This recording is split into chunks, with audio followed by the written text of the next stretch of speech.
T-Rex, looking a little indifferent this morning. Let's go. Come on. Steve? Steve, you game? Going on? Yep. Over the couch. Just a little coaxing, that's all. It'll be fine. Yeah, it's a little drippy, but T-Rex is always excited to greet the day, aren't you? I like rainy days. I just wish they weren't on Sunday. 67 degrees and 8:19 on August 18th. Almost full moon tomorrow. The moon is in perigee. That means it's as close to the Earth as it comes, only 226,000 miles away tomorrow. They call that the super full sturgeon moon. What's a sturgeon? It's a prehistoric creature. Used to be a staple of the diet of North Americans in the Great Lakes and Lake Champlain hundreds of years ago. And speaking of prehistoric creatures, what's making all these holes? We got an umbrella for you, Steve. There you go. Who cares about the rain? It's probably not going to rain all day. We often show for the short range the high resolution model that's called the HRRR, and the HRRR did not have this much rain in eastern Massachusetts this morning, at least not in yesterday's run. We'll look at it again because what else do we have, really? A crystal ball? That would be helpful, wouldn't it? There's the radar image this morning.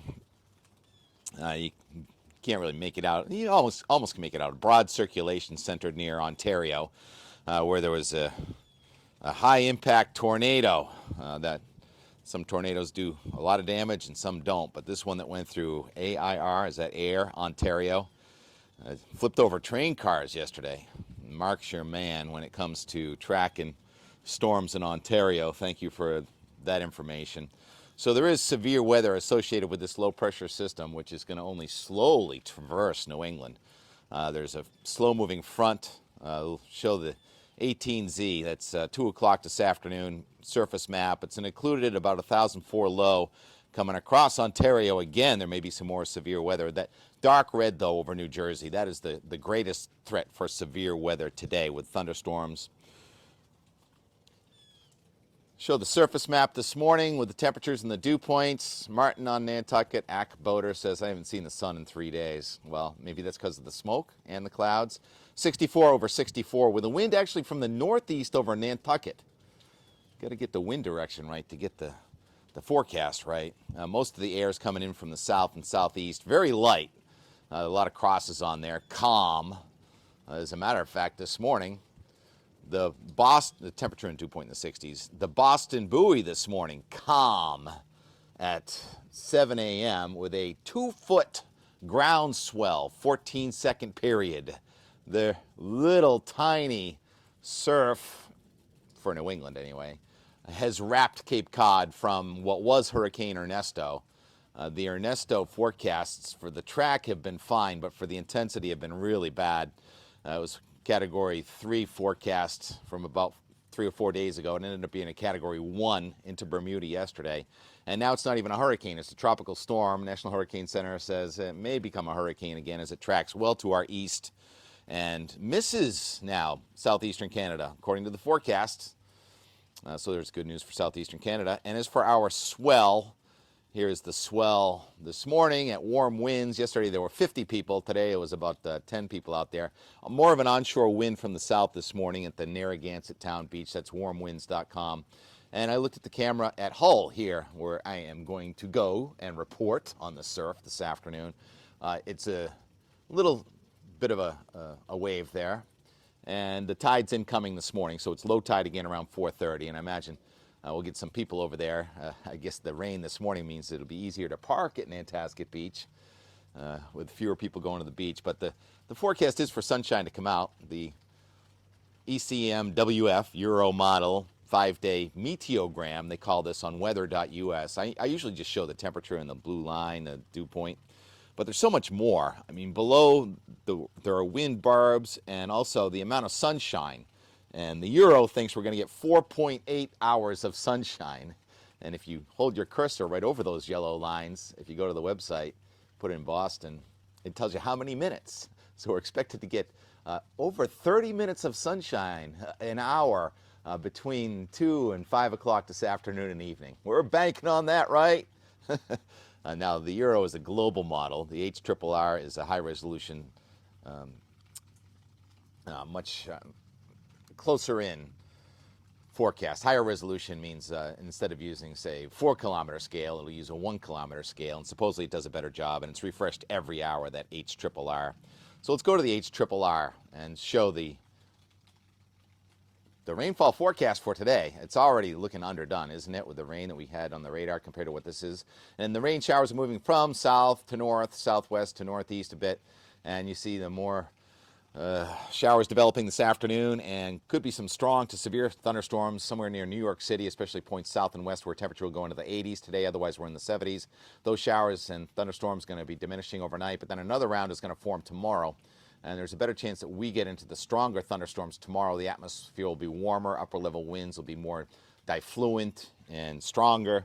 And so showers and thunderstorms continue here tomorrow. And this only goes out to tomorrow evening with those lines of storms. And if we put it in QPF mode, means how much rain are we going to get? You can really make out the circulation of the rain coming at us. And then the storms, instead of moving from south to north, tomorrow moving from west to east, and that's when the front comes right over us. And the total QPF shows pretty much nothing near my house near Boston and Cape Cod, which I think is already wrong. And then if I hold the cursor right over near Trumbull, Connecticut, down in your zone, Chris, in southwestern Connecticut, it shows 5+ inches of rain between now and tomorrow evening. So once again, as far as this goes, it's kind of a shooting match, and that means somebody is getting inches of rain, and we are vulnerable to spots of flash flooding in the next 36 hours, especially in areas that have had so much rain this summer. And I'm not one of those areas, so I wouldn't mind if that changes a little bit in my direction. So far this morning it is. I also wouldn't mind if the sun comes out. Take a breath, exhale. Get some zen from the cat just sitting there, loving this umbrella. He loves the shade. State of the garden. I haven't been here in a few days. There's a twisty zucchini. That looks kind of cool. I want to see the twisty zucchini. Yeah. The animals don't leave me much in my garden. This thing's going to need some work, so I think today we'll be cutting off some of the suckers off the tomatoes. And I was not here for those showers and thunderstorms on Thursday, and we picked up a .37 while I was away. So I'm not a very good cocoa ras dude because I'm away so much. And these tomatoes I don't trust. See, something's already trying to eat it, so I'm going to have to pick those earlier. And something is eating the top of this cherry tomato. So what something can do that? Only a deer can come in that high. Those are 8-foot stakes. So I'm not thinking a rabbit or a chipmunk or something like that got in there. That's a deer. So we get all kinds of different critters. All right, now back to the weather, Tim. What's the wind going to do today? Well, it's kind of light and variable. Where are the highs and where are the lows? High pressures to our east and low pressures to our west, so generally south wind today. Although right here, right now, looks like light air from the east. Sunny breaks. Let's go forward. The next dry day had been forecast for Wednesday, but we talk about these upper level lows. So let's go to the Euro with the H's and the L's and the red lines and the black lines. The red lines are your thickness from the ground to 500 millibars, and anytime you see 570, that's warm. And the black lines are isobars, and that's a 1,004 millibar low that goes across northern New England tonight and tomorrow, and then it redevelops as a 1,004 low in southern New England tomorrow. That's our enhanced shower and thunderstorm activity tomorrow. And then I'm going to slow it down on Tuesday. The showers are moving across southeastern Massachusetts, so that HRRR QPF didn't go into Tuesday. So hopefully here in southeastern New England we get some more rain on Tuesday. Even though we were on a streak of really nice Tuesdays, I wouldn't mind some rain on the garden and the lawn. And break, time out, look at a boat. I hear the fishing's really good. And that reminds me, we've got a drone operator on Long Island, Joanna Steedle, and she shows the dolphins and the whales. Well, yesterday, she focused her drones on the surf riders on Long Island, Montauk, yesterday. on the longboard. What a nice swell. I think even I could handle that swell. I am out of shape for surfing, but that was nice. And the swell is diminishing now, by the way, with Ernesto tracking way out there and much weaker than we thought. And as it moves away, the swell is really diminishing, so that's why I'm going to get after it this afternoon. All right, now back to weather. Let's pick it up here on Wednesday and go really slowly because there is a 546 thickness, the red lines, coming at us at upper levels on Wednesday. I say, what can go wrong? And sure enough, there is the Euro printing out showers and thunderstorms under an upper level low in the mountains of Vermont, New Hampshire, and Maine on Wednesday. And then they tend to die out Wednesday night.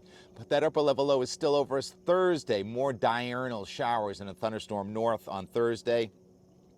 This will be the fourth time in the last several weeks we've had something like this, and every one of them have overperformed in the rainfall department. All right, and then high pressure over the weekend, building, but there are two high pressure systems, and let's stop it here at 2 p.m. on Sunday, as I love doing this in first the 9-day, then the 8-day, now the 7-day forecast for your wedding. Fresh air fanatic next week on Long Island. High pressure to the north is 1021. That tries to push air in from the north. To the south is 1024. That tries to push air in from the south. So that means there is a boundary over New England, a very weak boundary. And we've been looking at the red numbers, the 564 and the 570. And those are nice numbers for temperatures in the 80s.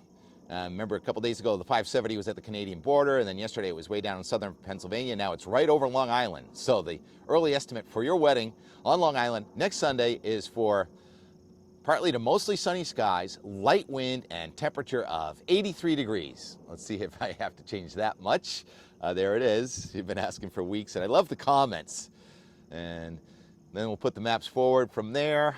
There's that strong low in north central Canada. That's going to track across Ontario, northern Ontario. That should pull warm to almost hot for this time of year air back into New England and the Northeast here as we go into the last days of August. And if we show the Boston 14-day, also on weather.us, what a beautiful sine wave with a cool wave, as if it hasn't been cool enough already, coming at us. But this will be much less humid, cool air, bottoming out on Wednesday. And then it shows nothing but sunshine the rest of the month of August with the wave going up into the 80s. A nice, beautiful, warm wave coming back to close out August and hopefully now last into Labor Day weekend, which are those last 2 days on the right there, Saturday the 31st and Sunday the 1st. So the early call for our Labor Day forecast is really nice, but it's all about the waves. You got to monitor the waves. Beautiful waves. I'm going to go over to Nantasket today and get those waves and leave you with the Inmore from yesterday. What did we do yesterday? We drove around a bit as the sun kind of tried to burn through the smoke. It did, and then all of a sudden it got colder again in the afternoon with almost a southeast front. And we went through some bogs in Harwich, more on that later in the bog season. We ended up at the Eldridge Farm, the Eldridge Farm Foundation, locals helping locals. And Jeff was on the fence whether he's going to have his annual farm party this fall, and he declared right in front of our camera. I'm going to need some good weather, Tim. You got it. Yes, there will be an Eldridge farm party, and it's a fun event that helps raise funds to help people in need on Cape Cod, and we'll have more on that as it gets closer. It's an invitation type situation, but now that you're friends with TK and you're a viewer here, you could get the invite if you want. And I love the comments. New viewer found you yesterday, referencing Dick Albert and loving the old school meteorology. Wildflower Spirit Creations. Honored to have you, Wildflower Spirit, and hope you enjoy the spirit of these forecasts. You never know what door I'm going to go out. You never know what I'm going to talk about. Oh yes, and somebody described to me what this weed was. I called it a wild glory, a hedge binder. This was also in the comments a couple weeks ago. Thank you for all the comments. And it didn't open. It does not open if there's no sunshine. And it's a pretty weed. And boy, does it take over, doesn't it? This is just probably a couple of weeks worth. Wildflower Spirit, yes. What is a weed? A weed is a flower growing where you don't want it to grow. Oh, this one opened over here. So that's what it looks like. All right, that's enough for today. Here's the and more from yesterday. No matter how big your worm farm is, someone else's worm farm is bigger. Talk to you tomorrow. Squirrels are very busy. Can't even keep up with the acorn drop on the back step. It's gonna be a winter, all right. You know what they say about acorns falling from the trees. Winter's on the way. We'll get a whole season and a half to go, though. 2:30 update. Water is the color of the sky, kind of white. I don't think there's a cloud. Well, yeah, I can see clouds. They show up better in your phone than they do with your naked eye. And there's the sun and there's the smoke. And the house is ready for the next guest. Still got some outdoor stuff to do, like clean up the disco bell hibiscus. It's kind of a pleasure thing to do. It feels like close to 80, but it's probably only in the 60s. Looks like there's still some fog at West Dennis Beach. If the wind is from the southeast, head north to the north side, probably brighter. Maybe we will. 3:25, we didn't head north. We just went to the transfer station, the Saturday thing, and suddenly it feels like a side door cold front with a wind from the southeast. The temperature fell back down into the 60s. Stratocumulus layer. Who's that? Who's that, Rex? Bog tours. Almost that time of year. And I've never seen this before. How about you, Rex? Have you ever seen horses grazing on a cranberry bog? Yeah, me either. Goats? We're gonna have to come back for a tour. Put this on out the door, weather and more.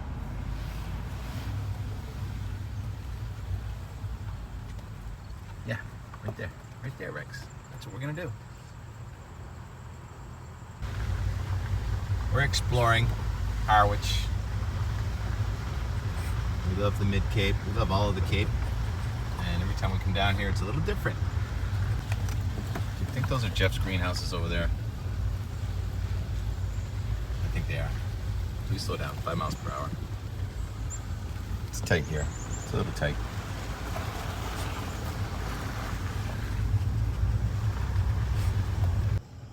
This is our friend, Jeff Eldridge and family, the Eldridge Family Farm. It's a lot more than a farm. It's a place for giving. They give a lot of their proceeds to people that need help. Gorgeous. That's a big toy. I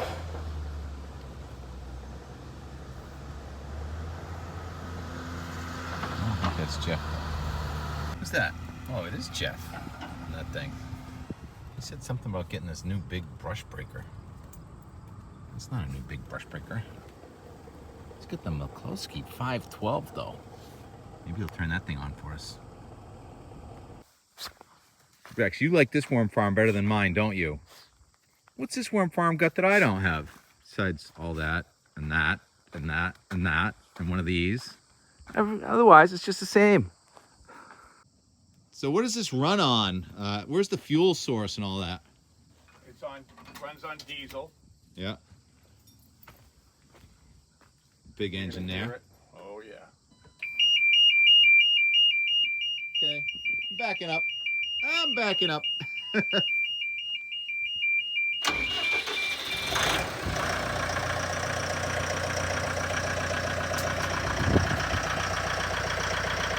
Oh man, I love having friends with big toys. It's not a toy at all. It's very serious equipment. It looks kind of scary, as a matter of fact.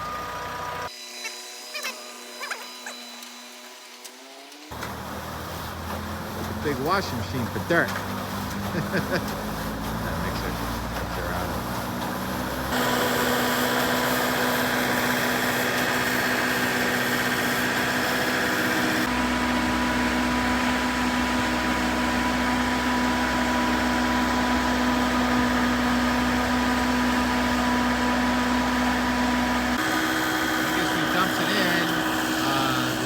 stuff, the crap goes that way, and the good stuff, the loam goes that way. So you just gotta exercise it once in a while. I thought maybe you'd dump something in there for us. Next time? Next time. All right. We'll come back. We'll be back.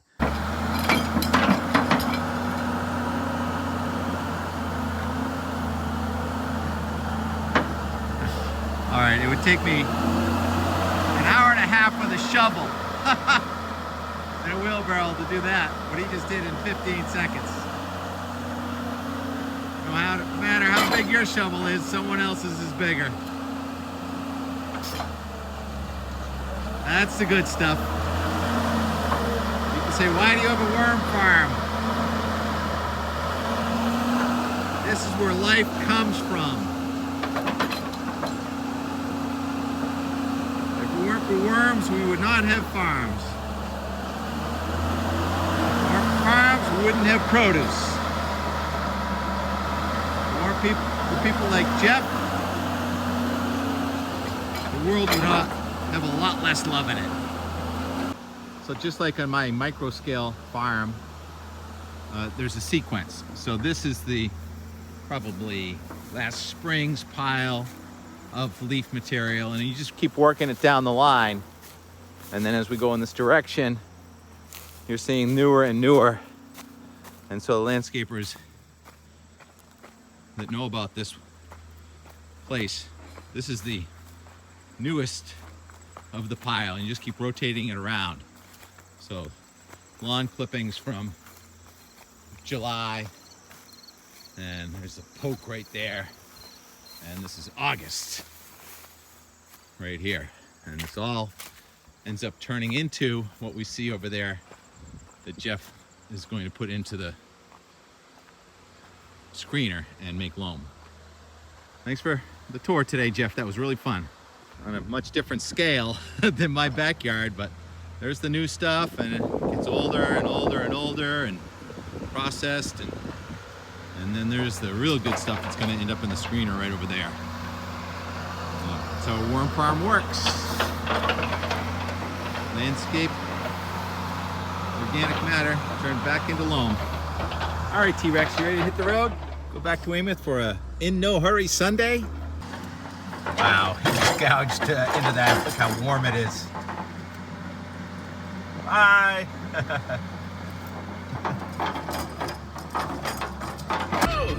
Rush, boom, here you go. Sammy's on. Love the ride home with Sammy Hagar. But obviously I can't play this music, so I'll just say thank you, Jeff, for that great tour of the farm and great intel. And let's play out the Weymouth time lapse with Captain Spacetime.